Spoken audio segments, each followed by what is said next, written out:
Hey there, reader. Welcome to the weekly video.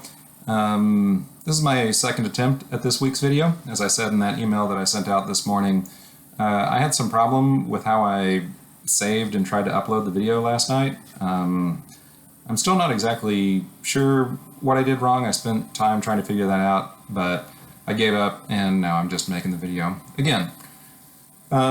This week we're just going to have one video. Mostly what I'm going to do is run through what you've already looked at, chapters 1 and 2 in Tale of Genji. I'm going to stop often, point out some things that I've come to recognize as pretty important, and comment a little bit on how I think they relate to some of the overarching themes in the novel, some of the things that Murasaki is really focused on, really curious about, really developing in interesting ways. Mostly it's just going to be the novel up on the screen, and I'll be pausing regularly as I, shift to other chapters or other sections as we go. All right, let's just get started right here with the opening sentence. In whose reign was it that a woman of rather undistinguished lineage captured the heart of the emperor and enjoyed his favor above all the other imperial wives and concubines? It's an interesting first move in a novel to have a question like that, and such a familiar question, as if we're just sitting there talking with the author herself, with Murasaki Shikibu, and very innocently just like, hey, do you remember it was in the past, but maybe not that distant of a past, when this thing happened?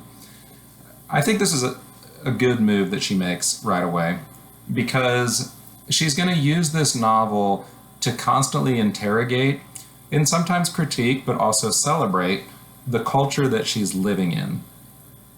And she has to be careful how she does this. It's an imperial court that she's involved in. There's lots of power dynamics at play constantly. So she has to position herself in a place where she can comment on her own culture and society without commenting on her own culture and society. As you'll see as we go along, this type of revealing but also concealing is everywhere in Heian era Japan. And she starts it off immediately with an innocent question. Oh, do you remember how long ago was it that this such and forth happened? This gives us a little bit of distance, and it allows each reader to sort of fill in that gap. Like, oh, it was 50 years ago, or oh, maybe this was 200 years ago. It's not clear how far in the past this novel is set, but it's important to let the reader make up their own mind. Whether the events of this story are very close to the present moment, or if there is some distance there. And so by opening with this question, she allows either one of those possibilities to remain true. Okay. So skipping forward just a little bit, there's this line here in this very short paragraph. Even though the mother of the newborn prince, that's Kiritsubo, Genji's mother, relied on the emperor's benevolence for protection, many of the ladies at the court scorned her. She grew physically weak because she felt powerless and had no one to turn for help. She suffered greatly because of his love.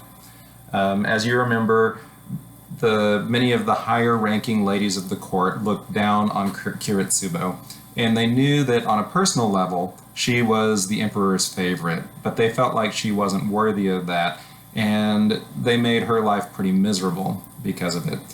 But this last little bit here, where it says, she suffered greatly because of his love, I just want to mark that. In this novel, you'll see people suffering on account of love on a regular basis. Not always for the same reasons, not always in the same ways, but Murasaki Shikibu is investigating the connection between love and all of the good stuff that comes from that and desire with something that we tend to diminish or maybe forget or overlook, which can be pain or suffering that can come along with that. It's, like I say, it's all over the novel, but here it is right at the beginning. Okay, moving forward a few pages, we've learned some of the backstory of the situation. We've learned a little bit about Genji's youth. Here, Genji's 3 years old. And we have this line, Murasaki writes that, fortunately, as the young prince grew, his graceful appearance and matchless temperament became a source of wonder to all, and it was impossible for anyone to entirely resent him. As you remember, there's some worry that the animosity towards his mother, Kiritsubo, is going to get transferred to Genji. This does happen. It happens a lot in the novel. But this is a real important part of the setup where Murasaki Shikibu tells us that even for the people who would be the closest to what we would call Genji's enemies, even for them, it was impossible for anyone to entirely resent him. And I want us to keep that as a real possibility, that this character is flawed, deeply flawed, that this character does bring trouble and suffering to people around him because of the choices that he makes. But this character is more than that. He's also more than just charming. Sometimes there's the charming character that when we really get to know them, we don't like them. Genji is not that way. Genji, in fact, the problem is worse. The problem with Genji is that when we really get to know them, or when we really get to know him, we actually like him more, even though we can see that he's making real mistakes. There's a lot to admire in this character. He's very generous at times. He sincerely cares about the other people in his life. When he offers a compliment, he's not just being manipulative. It's like he's noticed something good in another person, or he's recognized someone else's accomplishment and he's conveying that to them. So it would be very easy in this novel to think of Genji as a spoiled, entitled brat who just gets what he wants. And there's a sense in which that's true. The frustrating thing, and the thing that we have to kind of make peace with if we want to read this novel the right way, is that he's not just that. That he has other character traits that really are good, really are wholesome, really are admirable. And the real difficulty or the real problem of the novel, I think, gets at the fact that that's kind of true with most of us. You know, we're all a little bit of a mixed bag of good and bad, or generous and mean, or, cooperative and competitive at the same time. And they come out in different ways and in different situations. And Murasaki Shikibu is definitely looking at her own characters that way. I think she looks at the people in her own life, I suspect, very much the same way. And I think it has to do with what I said, last week moving into the novel. It has to do with what I pick up on as a real sense of compassion that she has, so that even though she can see clearly when somebody is doing something wrong or lying to themselves or being mean to someone else, she can actually also see more than that. And so she's able to understand that it's, unfortunately, too often just not that simple. All right, moving forward a little bit further. Genji's mother, Kiritsubo, has died to a large degree because of the grief and the stress that she was feeling from being ostracized and frankly, kind of abused by so many other members of the court. We've learned about the Kokkaiden consort. She's, in some ways, she's not the bad guy of the novel, but she is definitely really focused on getting her way, and she's willing to do just about anything to get that. So hopefully you recognize who this character is and her role in the novel. The Emperor has been grieving for the loss of Kiritsubo, but at the same time, children are growing up, and it's time for him to sort of name the crown prince.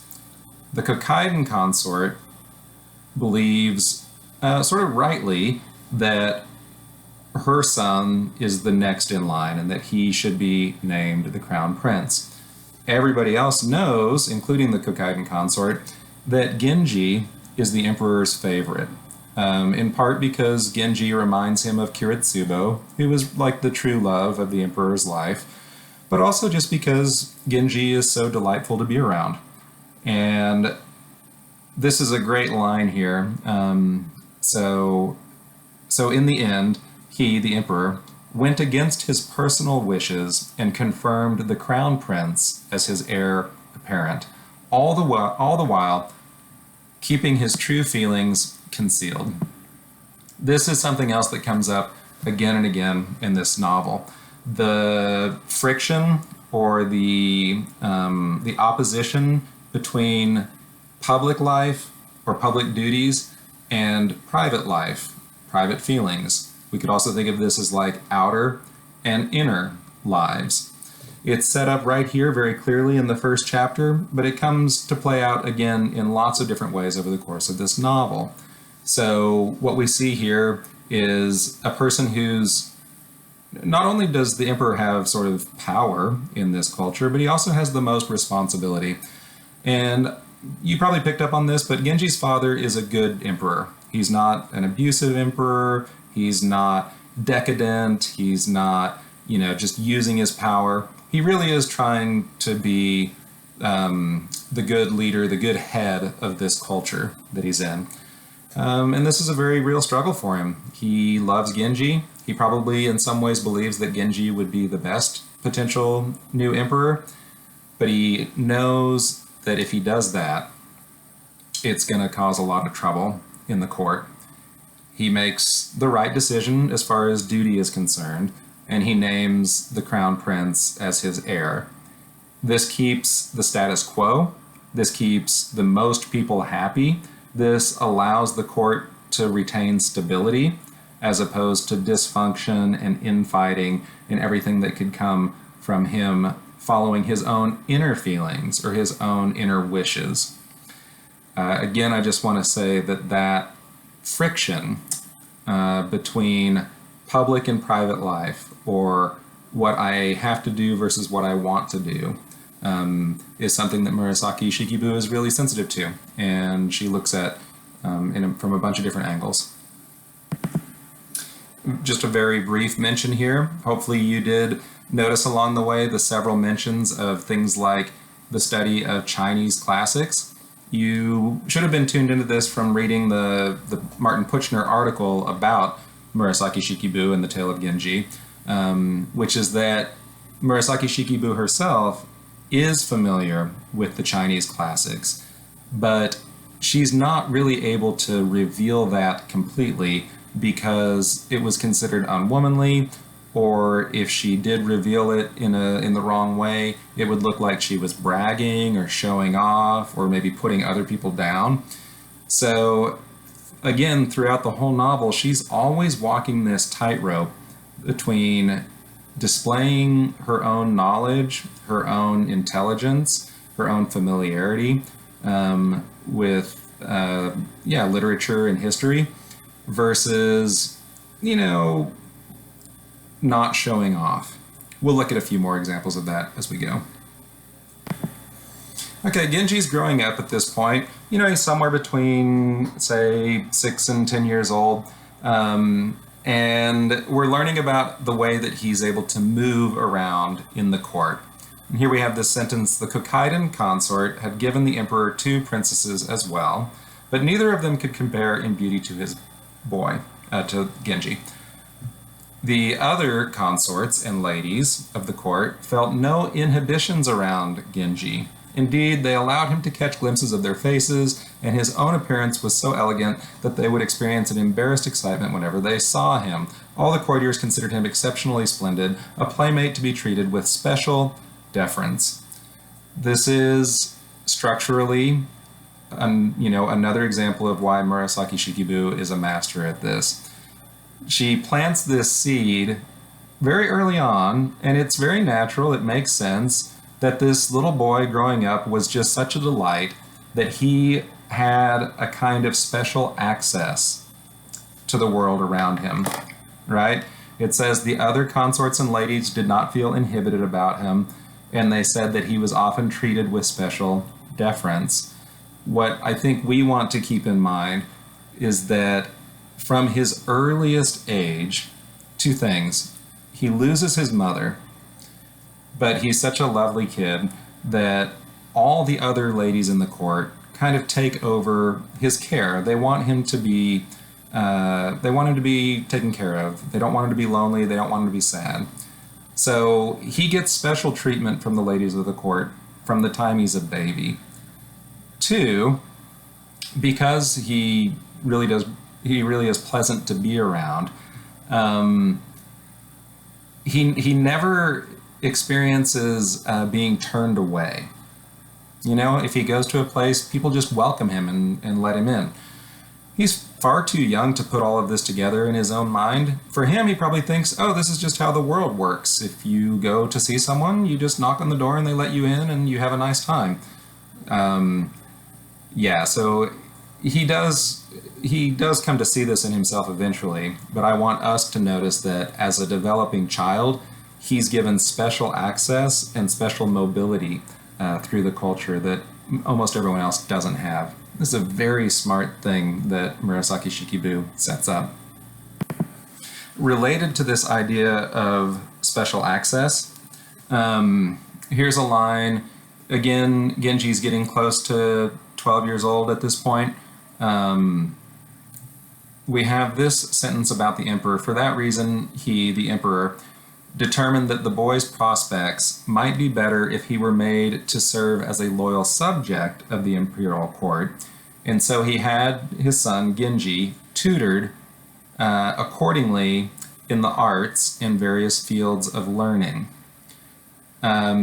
So not only does the emperor name Genji's half-brother to be the heir to the throne in order to keep the peace and the stability of the court, but he demotes Genji's status to being a subject of the court. He could have made Genji another high-ranking officer, but instead he makes him sort of a lower-ranking officer. This sounds like it might be a bad thing, or it might be sort of mean from the emperor, like he's gone too far, but it's not. What he's actually doing here is, in a weird way, giving Genji even more access to the world. Because he's lower down on the pecking order, he can move freely from the sort of the lowest ranking people in this culture all the way up to the highest ranking.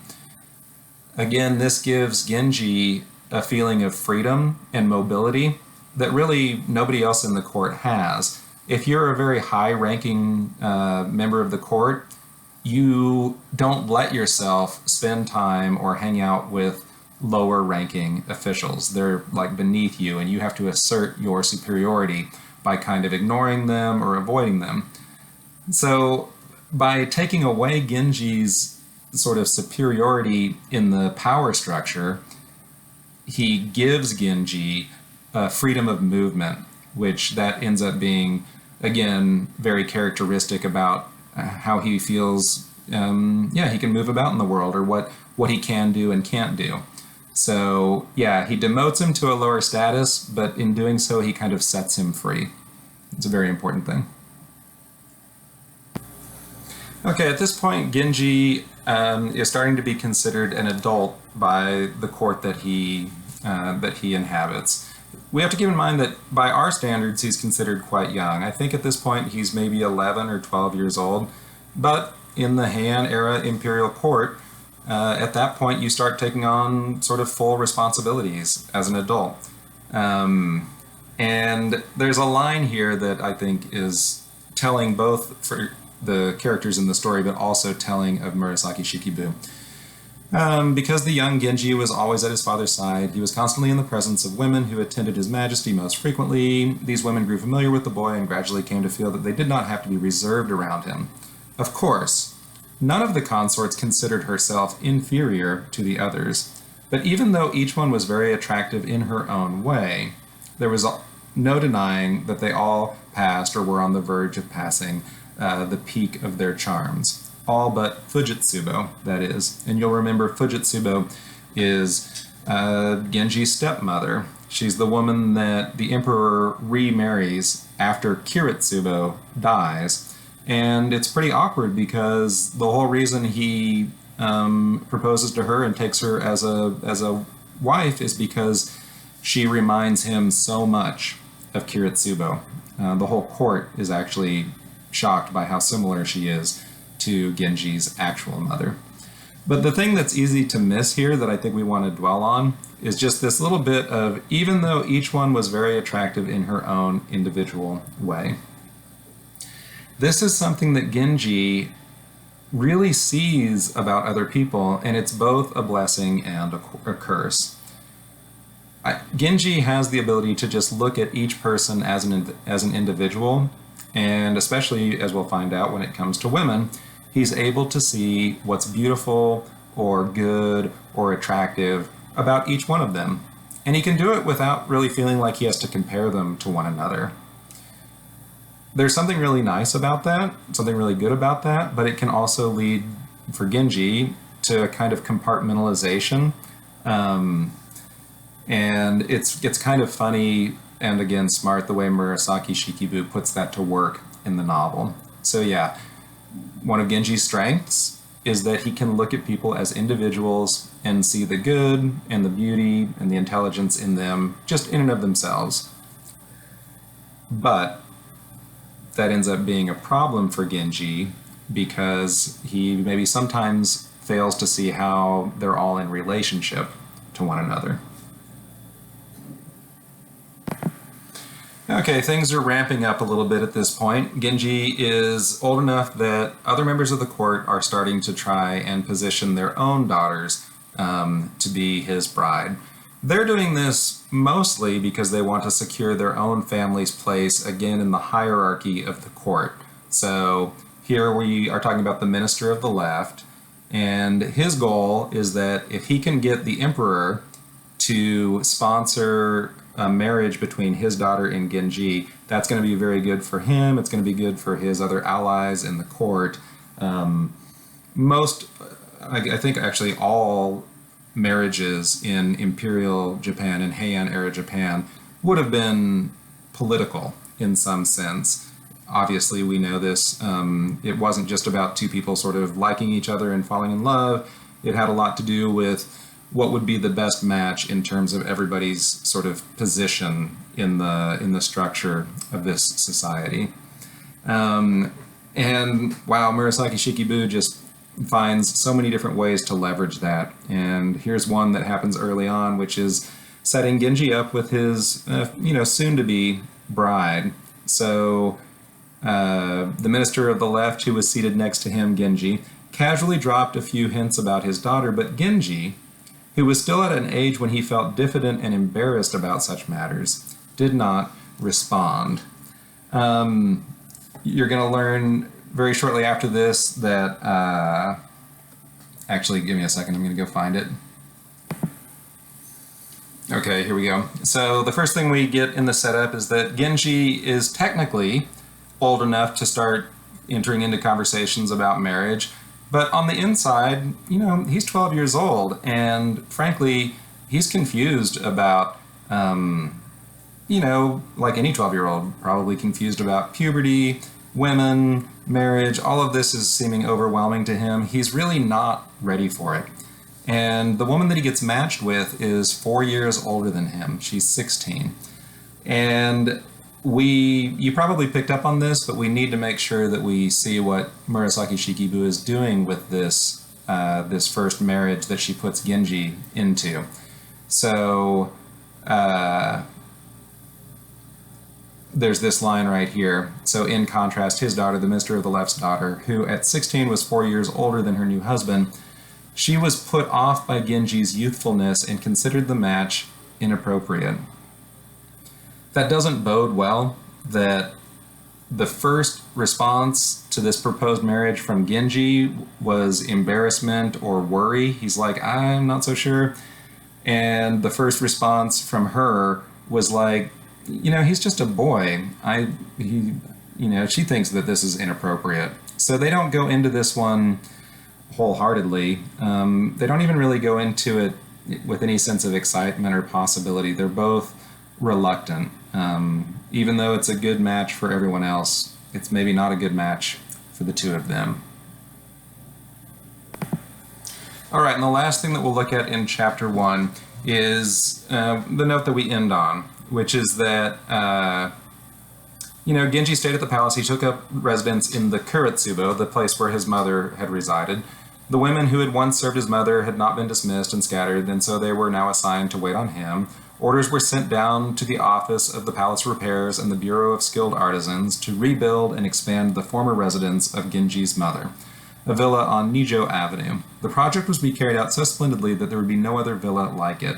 The setting of the surrounding woods and hills was already unparalleled, and when the garden pond was enlarged, the result was so eye-catching that it created a stir. Genji thought wistfully that such a villa would be the perfect residence for a wife who had all the qualities of his ideal woman, Fujitsubo.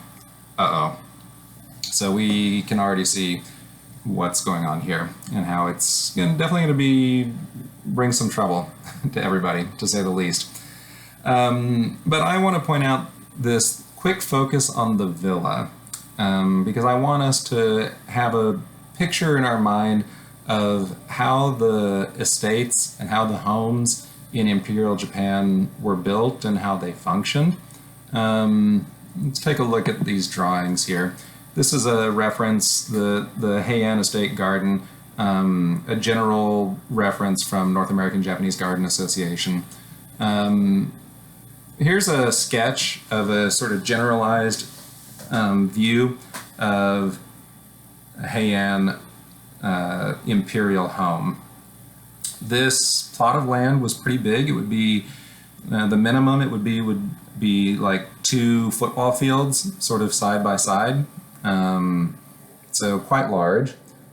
They would all be built with some variation of this theme. The things that we want to be aware of are it's a fenced enclosure.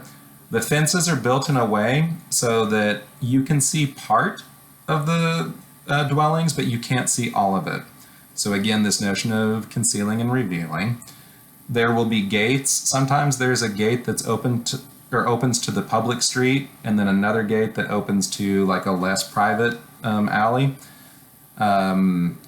Guests enter from one place. When they enter, the place is designed in a way. So for example, this is a section of wall that is meant to conceal what's over here so that you don't fully see some of the estate until you've like moved in to the property a little bit. The gardening was very intense and very intentional, so that the areas around the structures would be very highly manicured, very carefully maintained, to a certain extent kind of unnatural. They would be so, the way that things were planted, or maybe like an absence of plantings, something almost austere about it, close to the dwellings. But then as you moved out in any direction, you would start to get more variety of plants, and then you would start to get less maintenance. But it was always a kind of careful maintenance, so that like when you get to the edges of the property, it looks kind of wild or natural, but in fact it's been carefully maintained to make sure that it still looks that way. So from unnatural or managed to sort of wild and natural as you move outward. Every home in the Heian era imperial society had water. There's a really elaborate and amazing system of canals that brought water into and out of the capital. So water would flow in from one part of the property. There would be bridges. These bridges would have specific names and sort of specific functions. And then there would be the pond. The pond oftentimes had an island in the middle.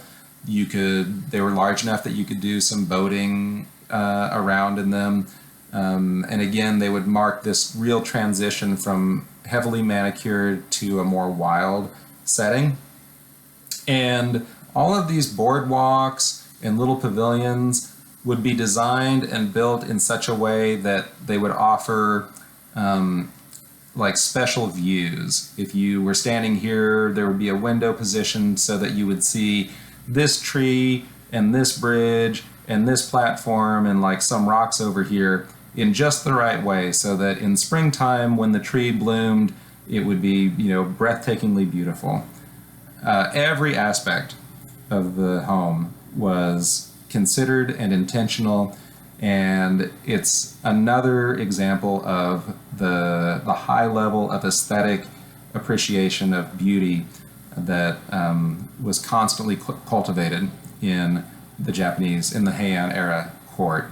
There's an image here of a sort of a recreated estate. Some things I would have you notice. Here we're standing inside of one of the more public or like common halls in the estate, and you look out, and like I said, it's pretty austere right here. There are some trees, but it's clearly very well managed. But then you have these other things to keep in mind, like, oh, there's a wall here, and I don't quite know what's behind it. There's a doorway. Yeah, there's something on the other side, but I don't know exactly what it is. There's stairs that lead up, but they kind of disappear into the trees. So, you know, we would only become fully aware if we were invited to go over here and go up the stairs with the owner. There's something here that is partially revealed, but partially concealed. I can see to this other part of the house, but this tree kind of blocks the full view, so I can get a sense of what's over here. In the summertime, this would have leaves, so I wouldn't see it quite as fully. There's doors and a whole system of doors and screens that can be partially opened or fully opened to allow me to see what's happening over there.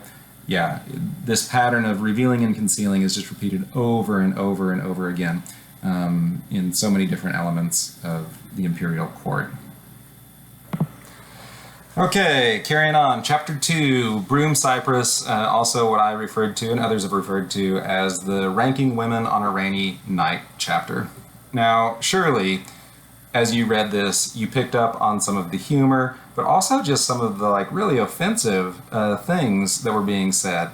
I want to be clear that the stuff that you found offensive, you know, from the mouths of these young, inexperienced, but very entitled boys, would have also been offensive 1,000 years ago. But it also would have been funny. Hopefully you recognize some of the humor of what's going on here as well, which is sort of allowing these boys to kind of dig their own graves as they talk constantly about women, as if they know everything that can be known about women. But it becomes pretty apparent that actually they're pretty inexperienced, you know? They've all had girlfriends, they've all had sex, they've all had affairs at this point. They're in their like mid to late teens, which probably sounds young to us now, but wouldn't have been young then. And so they have some experience, and like any teenager, no offense out there, they probably overestimate how much experience they've had, and they tend to think that, oh, now they know everything there is to know on the subject. Another thing that's very funny on the meta level would be that on the one hand, they're really like looking down on women, talking about women as being inferior, as being less than, as being, a nuisance or something just to sort of deal with, that they have to manage. But I think what becomes clear is that on the other hand, it's like on the one hand they want to say, oh, women, they're just not even worth my time. But on the other hand, as they're sitting around, it becomes very clear that this is all they want to talk about and that they're absolutely obsessed with this topic.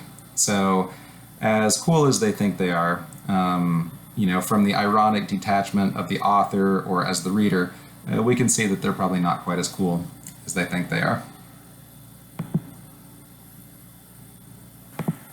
And just a couple quick notes right here at the beginning. Some of the verbiage here, right? Like wondering if his heart wasn't in wild turmoil, tendency to become obsessed with relationships, wild turmoil, disruption, a lack of peace, a lack of intention, or maybe in particular, this notion of obsession. Those are some things that Murasaki Shikibu is investigating in this novel. How desire can move from being something simple like an attraction or a wish or a hope. If desire really gets its grips on us, we can become obsessed with whatever it is the thing that we want.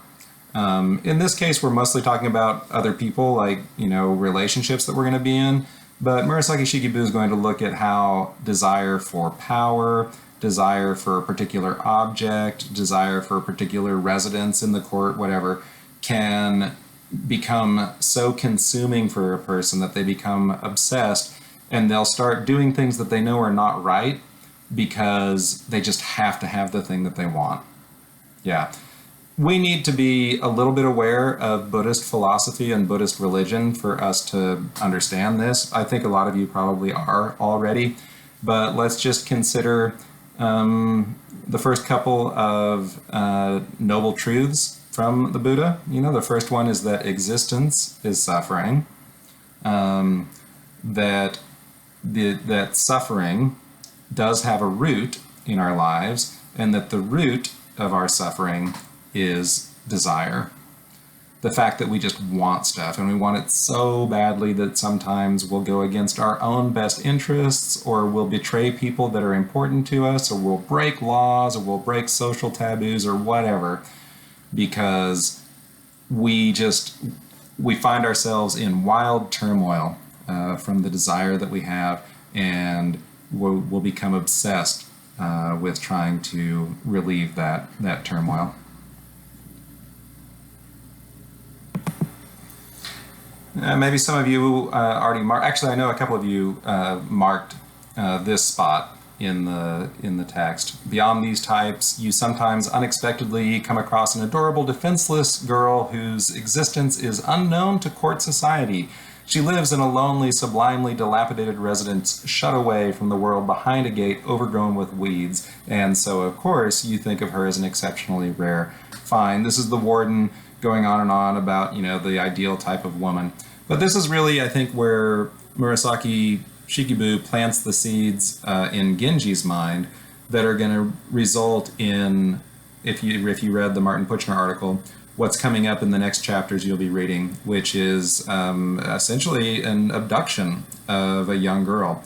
But it just, not so coincidentally, ends up being an adorable, defenseless girl whose existence is unknown to court society. And she does, in fact, live in a lonely, sublimely dilapidated residence, shut away from the world behind a gate. Yeah, so there's just very clear foreshadowing that's going on here. But deeper than that, I think Murasaki Shikibu is playing with this question of desire. Sometimes other people, maybe we'll see something on TikTok or on the internet, and we were perfectly happy without it, but then we've seen it or someone's told us that that's what we should want, and we just start wanting it. And we feel totally restless until we get what it is that we've been told that we should want. Okay, to be clear, I'm skipping over a lot of stuff in this chapter. Some of the stuff that you wrote about in your responses or that you picked out, and you did a perfectly good job if you selected other things. I'm wanting to call attention to some things that I think might be easy to miss.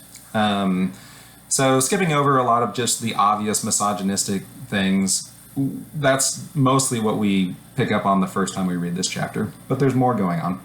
So this little chapter, it is folly for a wife, or paragraph rather, it is folly for a wife to resent her husband, display her anger, and quarrel obsessively, there's that obsession again, over some little affair he has had on the side.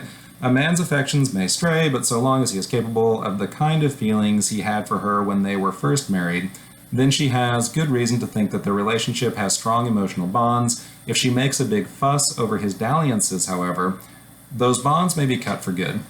Now, in the midst of so much like ignorance and misogyny, I think it might be easy to miss what else is going on here, what else Murasaki Shikibu might be doing with these pages.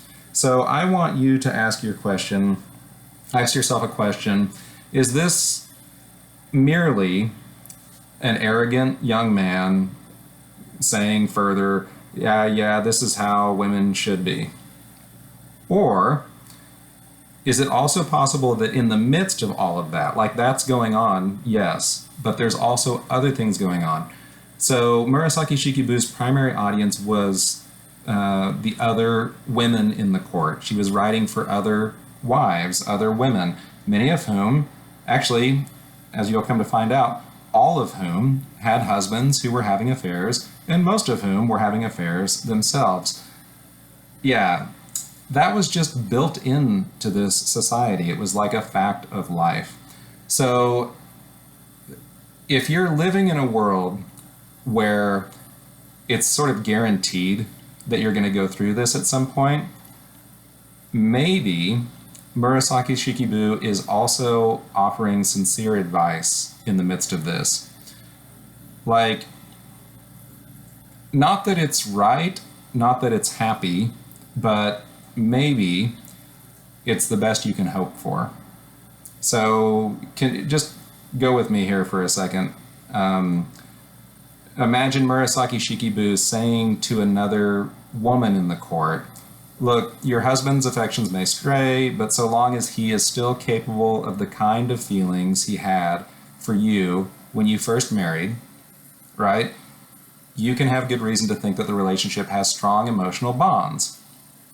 But if you make a big fuss over this, you guys might throw the whole baby out with the bathwater. It's almost like a hard truth. It's not really one you want to hear, but maybe it's still true. Does that make sense? I had a teacher years ago start pointing some of these things out to me, and as I spent more time with the novel, I've become more convinced, mainly because like I've said so many times, I just have so much admiration for the intelligence that's at play in this work. And I think this is a place where, in a weird way, Murasaki Shikibu is speaking directly to her readers.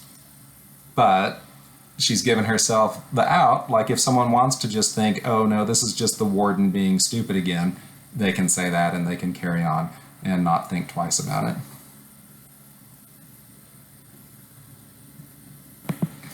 All right, and we're going to just keep going here to a whole new level with this paragraph that opens with, compare women to artisans, if you will.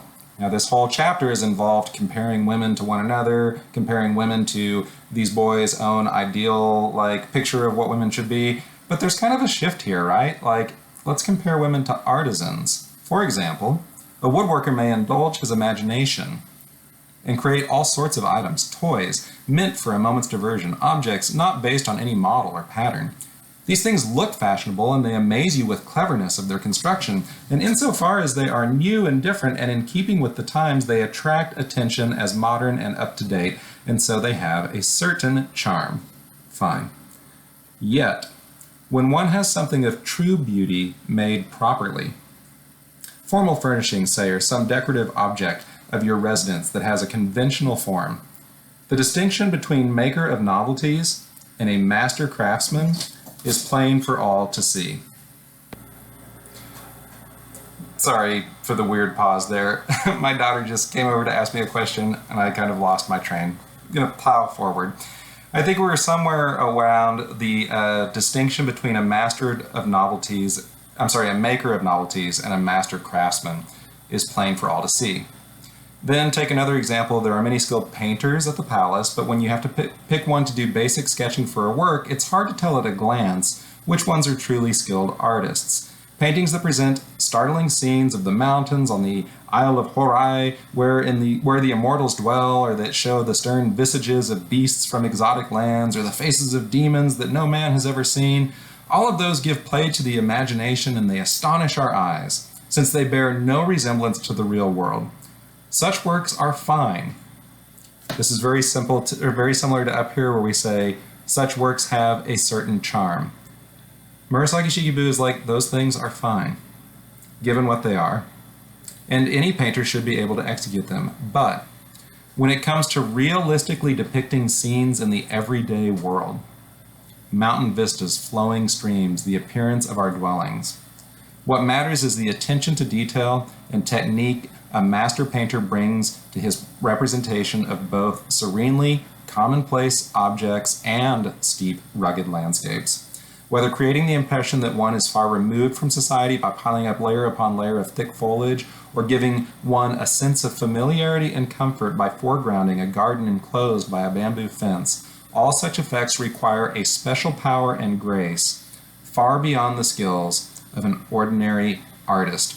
I am astonished by this because I think this is Murasaki Shikibu just speaking to any of her readers directly and making a case for herself as being the master craftsman, not a simple maker of novelties. It's like, I know that I could write some stuff that surprises people. I know that I could tell these fantastical tales that entertain and maybe even impress people. But I also know that the harder work consists in realistically depicting scenes in the everyday world. That's the real master craftsman, not the show-off, but the one who just takes the time to do things in a way that is simple but built to last. So that's my argument here. This is actually, in a very almost audacious way, the author just putting herself right there on the page. I think it's so cool. Okay, and finally, I've skipped over the very funny story from the junior secretary and the garlic breath. There's more stuff to look at there, but this video is already really long. I'm just going to stop here right at the end, again with that kind of wonderful audacity that Murasaki Shikibu has. So, you know, where the warden is winding down the conversation, and he says, you know, it's really pathetic how people of no importance, men or women, think they have to show off every last little thing that they've learned. A woman who acquires knowledge of Chinese and has read the 3 histories or the 5 classics lacks all feminine charm. This is very funny because we know, going into this, that Murasaki Shikibu herself has a deep knowledge of Chinese. She has read the 3 histories and the 5 classics, not to mention all the Tang poets and everything else in between. She probably knows this stuff better than most of the men in her culture. And it's such a hilarious line, right? A woman who knows this stuff lacks all feminine charm. Or a woman with aspirations to being a poet will become so obsessed that she'll insert allusions to felicitous old phrases, even in the opening lines of her correspondence. This inserting allusions to old phrases and old Chinese poems, as if you've looked at the footnotes, is something that Murasaki Shikibu is doing sort of constantly.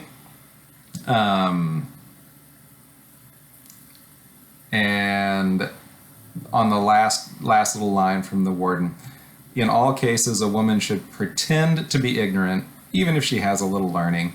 And when she has something to say, she should just focus on a couple of points and skip the rest. Hopefully, you know, you're seeing this as humorous, or as humorous as I'm seeing it, because it's right there, it's in plain view, and yet it's also strangely concealed. So it can be up to the reader. Very clearly, Murasaki Shikibu is doing this intentionally. She's doing it wonderfully. She's doing it constantly throughout the novel. And I hope that this quick run through, I mean, it's been, 50 minutes now, of chapters 1 and 2, can at least get you a little more sensitive to some of the things that are going on in this novel. And maybe you can just trust me when I say, I just handpicked a bunch of them, but there's a bunch more. We could do another 50-minute video with a whole new set of things. That's why I really do think that Murasaki Shikibu is the master craftsman. She's not just a maker of novelties. There's something much deeper and actually something much harder going on in this novel. I hope going through this with me helps you see some of these things more clearly and gives you maybe some things to have on your own radar as you move forward into these next chapters, where I'll just tell you right now, lots of stuff happens. A bunch of stuff happens. I made a note of this on Blackboard, but do try to pay attention to time. Try and just notice when it tells you how old someone is or how many years have passed, and maybe kind of do the math so you can keep up with it. Because it matters. It really matters in the sense that Murasaki Shikibu is getting people like into these situations that they're bad, but they're like just a little bit bad, or they're like close to being good, or they could almost work if things were just like a little bit different. And she's doing this all through the novel. It's very important that we see that, because if we lose sight of that, we'll give up. We'll be like, oh, this is crazy, or this couldn't happen, or this is wrong.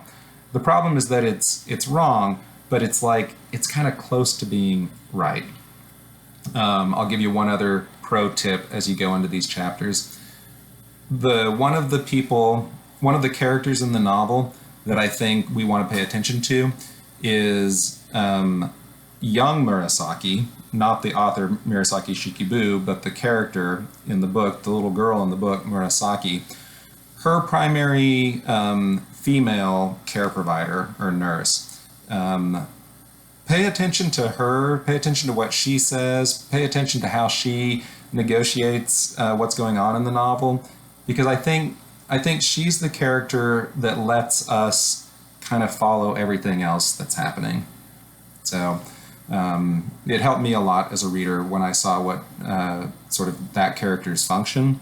She might be an easy one to maybe ignore because she's not in it that much, but she does play an important role when it comes to this balancing act of creating a situation and relationships and characters that are wrong, but like maybe could be right if we just got a couple things differently.